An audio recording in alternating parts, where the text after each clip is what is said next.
हुसैन, मुझे ये बता कि पाकिस्तान किसकी कुर्बानी से बना? पाकिस्तान बकरे की कुर्बानी से बना। मुझे क्या पता अगर मैं कोई मंडी में काम करता।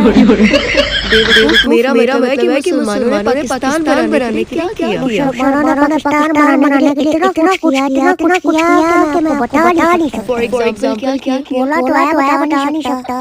तुझे पता भी है कि 14 अगस्त को होता क्या है? जी 14 अगस्त हमारे दादा की बर्सी होती है। बेटा पाकिस्तान के झंडे का बता। जी पता। शुक्र है, ये बता झंडा किसने बनाया? दर्द नहीं। किसी चीज के बारे में मुझे नहीं पता। तू कभी मुजाहिद नहीं बन सकता। मुझे कोई शौक भी नहीं है मुजाहिद बनने का। उसकी तो खुद पर मैं दो शब्द आया है।